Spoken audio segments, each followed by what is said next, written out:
The finish at Atlanta Yes, was awesome. It's going to go down in history, right? Let's just start there. And when you go back and you watch this finish and you watch it unfold, it really, on the restart, I know everybody pushed and shoved and positioned themselves, but it really unfolded when Kyle Busch made a pretty gutsy pass to go into the middle, 3 wide going into turn 3. And that just really didn't allow Bubba Wallace to even play a factor in what was going to happen, because those cars 3 wide like that made him get tight behind him, which, you know, the front end wouldn't turn. He went up the racetrack, slowed Austin Cindric's momentum down. Yep. And from that point on, it was a good old fashioned drag race. Yes, all the way to the start finish line. And Clint and myself were in the booth. I was just standing there. Clint and Mike are going, and I turned into a race fan, speechless, not wanting to walk over the top of them. But man, what a finish. That was unbelievable. That didn't work is what got Kyle Busch the win, right? Shooting that gap through the middle. And then there were 3 wide, not just the first 3, but there were 3 wide like 2 rows back. I thought that was the coolest thing about it. It was one of those races, and I told everybody in our production meeting before we even got to Atlanta, I said, this is the most intense race that the drivers will have.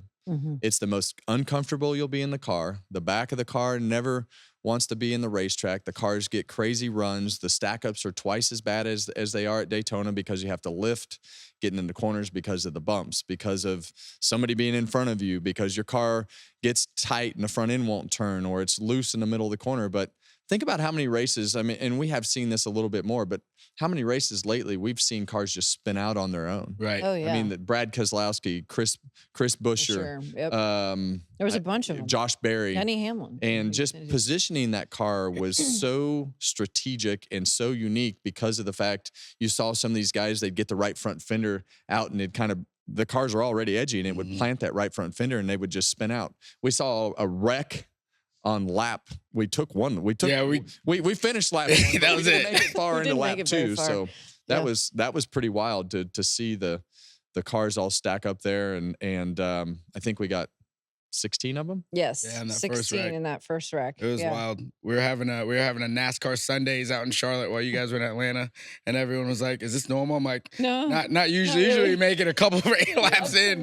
But I mean, they were racing so hard. And let me ask you, Kevin, like, I feel like the way that this track is now, it's gonna make you a better driver, because it's a mix of 1.5 mile racing and speedway racing, and you're super edgy. So like your car control, everyone's car control is really at a max now at Atlanta. Well, I think the thing that stuck out, one of the things that stuck out to me after the race, or even after we go to the care center and listen to some of those interviews, when we went to Martin Truex's in-car, he talked about how much fun he was having. Kyle Larson had just wrecked, and he talked about how much fun it was, because it's such a challenge. It's not like you don't have anywhere to go. You have options, and you have things that happen. And I think Martin had what was his quote, Kaitlyn? His quote was, "It's been a surprise party around every corner." Yeah. Which I think is funny. When you hear Martin accurate. Truex talking about things like that, you understand that it's created this very unique style of a race that puts the drivers doing things that they typically haven't done in that style of racing. And you know, you saw slide jobs, you saw huge just dive bombs from the slingshot, and when those cars would check up getting in the corner, sometimes they'd pass 3 or 4 cars. But if there's no way to get up into the middle lane, then you'd get shuffled back. So the comers and goers, and really before the race started, we didn't really know, would Michael McDowell stay up in the front? Did his car have too much drag taken out of it? But he raced up in the front for the most part of the day. And you know, I think a lot of those guys that had the strategy at the beginning of the race to have more handling built into their car, most of them got wiped out in the beginning or had damage at some point in the beginning because they started in the back of the pack. And, you know, Austin Dillon and those guys all stacked up and wrecked at the front of the pack. So, I mean, that wreck really started. I would say it started with Todd Gilliland when he was trying to hold that space for Michael McDowell to get up into that middle lane, because that's really the preferred lane at that time. I mean, it was going to have the most cars in that particular lane. So it was just an endless amount of stories from the time that they dropped the green flag until the time that the checkered flag dropped.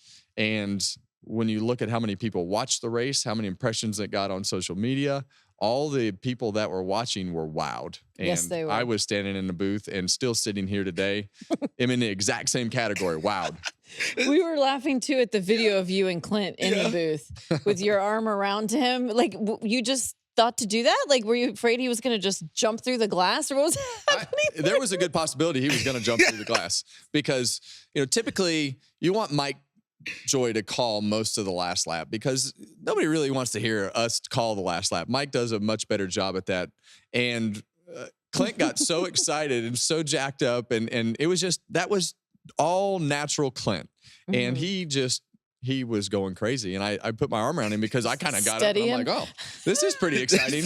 And he's making me excited. And I didn't want to get in the middle of those two talking. So I just kind of let it all play out and watch the end of the race and listen to those two. But I've gone through a lot in the first few weeks in the booth.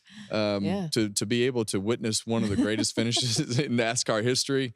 And we've had rain delays and all kinds of crazy stuff happen, but it was a wild weekend. Hey, race fans, thanks for watching our video. For all NASCAR on Fox News content and the best clips from Fox Sports, be sure to follow and subscribe to our channel.